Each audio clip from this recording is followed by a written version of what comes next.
ఓం శ్రీ గురుభ్యో నమః. ఓం శ్రీమాత్రే నమః. మాఘపురాణం 18వ అధ్యాయము.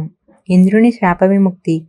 శ్రీ మహావిష్ణువు దేవతలతో మరల ఇట్లా నేను దేవతలారా, మాఘమాస మహిమను ఎంత చెప్పిననో చాలదు. మాఘ పూర్ణిమ నాడు మాఘస్నానము పూజ మునగనివి చేసిన వాని పాపములన్నీ నశించును. మాఘవ్రతమును ఆచరించిన వారు నాకు ఇష్టలు, వారు దేవతలే వైకుంఠమును చేరుదురు. మాఘస్నానము ఆప్తులను పోగొట్టి సంపదలనిచ్చెను. మాసంలో మాఘమాసము గొప్పది. సూర్యుడు ప్రకాశించు వారిలో గొప్పవాడు. అశ్వత్థ వృక్షములో ఉత్తమము. దేవతల్లో నేను అంటే విష్ణువును ఉత్తముడును. వేదములు శాస్త్రంలో ఉత్తమము. ద్విజుడు అన్ని వర్ణములలో గొప్పవాడు. రాజులలో శ్రీరాముడు ఉత్తముడు. ఋతువులలో వసంతము గొప్పది. మంత్రములలో రామతారకము ఉత్తమము. స్త్రీలలో లక్ష్మీదేవి ఉత్తమురాలు. నదులలో గంగ ఉత్తమమైనది. మేరువు పర్వతములో గొప్పది. అన్ని దానములలో ధనదానము గొప్పది. మాఘమాస వ్రతము అన్ని వ్రతములలో ఉత్తమము. మాఘమాస వ్రతము సర్వఫలప్రదము.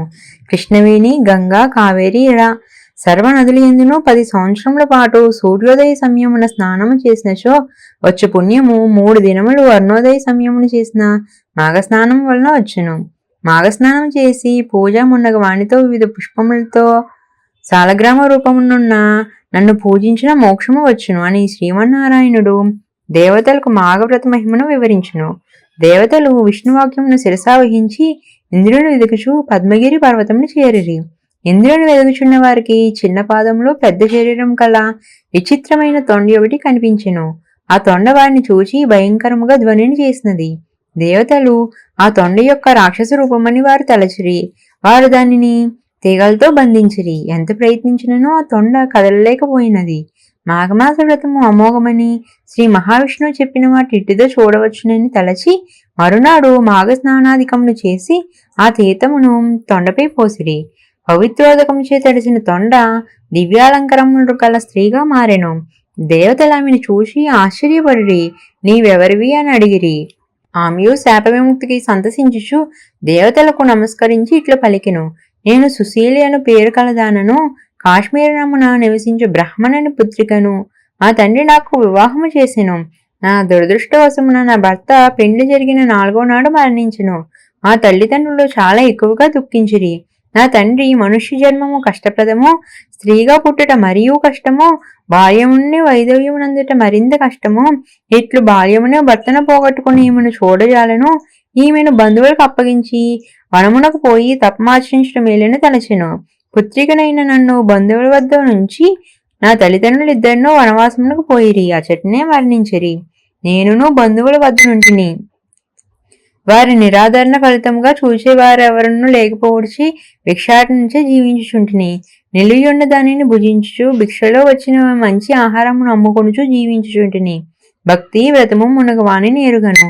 ఉపవాసమునేమో తెలియదు. ఏకాదశి వ్రతము చేయవాని చూచి పరిహాసము చేసి తిని ధనమును దాచి సంపాదన పరురాలనైతిని. నన్ను కోరిన వారికి నన్ను అర్పించుకొనుచు నేను కోరిన వారిని పొందుచు నీతి నియమములను విడిచి దురాచారవంతురాలనై జీవితమును గడిపితిని. తరువాత మరణించి నరకమును చేరితిని. అచట పెక్కు రీతిలా శిక్షింపబడితిని. పులి, కోతి, ఎద్దు మునుగు పెక్కు జంతువుల జన్మనందితిని. పెక్కు బాధలను పడితిని. ఒకనాటి జన్మలో 5 దినముల క్రిందట ఆహారమును ఆకలి కలవానికి పెట్టి తిని ఆ చిన్న మంచి పని వలన మీరు దయ్యుంచి నాకు శాప విముక్తిని కలిగించిరి అని పలికెను.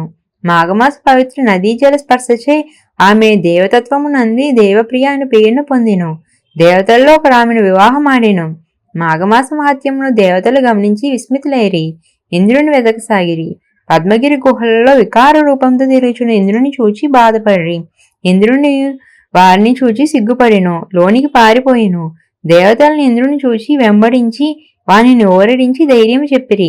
నీవు చేసిన పాపములను పోగొట్టుకొనుటకు మహావిష్ణువు నీ శాప విముక్తికి మార్గమును సూచించును. ఆ ప్రకారము చేయదము రమ్మని తుంగభద్ర తీరమునకు తీసుకుని వచ్చిరి. మాఘమాసమంతయు వాని చేత మాఘస్నానం చేయించిరి. ఇంద్రుడును శాప విముక్తుడయ్యను. కృతజ్ఞుడై విష్ణువును స్తుతించును. ఇంద్రుడును దేవతలతో కలిసి స్వర్గమునకు ఎగెను. రాక్షసులను జయించి సుఖముగా ఉండెను. వృత్నదమద మహర్షి జహ్నుమునికి ఈ విధంగా మాఘమాస స్నానమహమును వివరించినని పలుకుతుండగా జహ్నుముని, స్వామి, ఈ విష్ణు కథామృతమును ఇంకనూ వినవాలనున్నది, ఇంకనూ చెప్పడని కోరను. వృత్నమధుమడిట్లనెను. పూర్వము పంపా తీరమున ధనవంతుడైన ఒక వైశ్యుడు ఒకడు కలడు. ధన సంపాదనము తప్ప ధన వినియోగమును అతడు చేయలేదు. పూజా దానము మున్నగు మంచి పనులను కూడా చేయలేదు. అందువలన మరణించిన తర్వాత నరలోకమును చేరిను. అష్ట కొంతకాలం ఉండి దరిద్రుడే జనించును. దరిద్రుడే మరికొన్ని పాపకార్యములను చేసెను. మరణించి పిశాచ్మి పంపా తీరమున మర్రి చెట్టుపై నుండి అచ్చటకు వచ్చిన వారిని పీడించుచుండెను.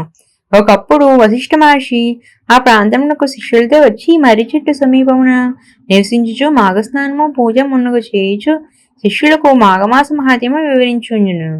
అతడు మాఘస్నాన మహిమను వివరించుచు ఒకనాడు మాఘస్నానం చేసిన వారి సర్వపాపములను సూర్యోదయమున చీకట్లు నశించినట్లుగా నశించును. మాఘస్నానము చేయని వారు నరకమును పోవట అనుచు మాఘమాస వ్రతమును చేయవలసిన విధానమును చేయుట వలన శుభఫలములను చేయకపోవడం వలన అశుభమును వివరించుచుండెను. ఆ సమయమున పిశాచ రూపము పైనుండి కింద పడిను. ఆ పిశాచము వశిష్ఠుడు మంత్రోదకమును వానిపై చల్లుచు పంపా జలమును మాఘస్నానమును వానిచే చేయించెను. వశిష్ఠుడు చెప్పిన హరికథలను వినుట వలన మాఘస్నానము వలన వాని పిశాచ రూపము పోయి దివ్య రూపము వచ్చినది. మాధవానుగ్రహం వలన వైకుంఠమును చేరెను. ఇంతటితో మాఘపురాణం 19వ అధ్యాయం సంపూర్ణం. ఇంకా మరెన్నో పురాణాలు ఇతిహాసాలు తెలుసుకోవడం కోసం మా ఛానల్ని సబ్స్క్రైబ్ చేసుకోండి.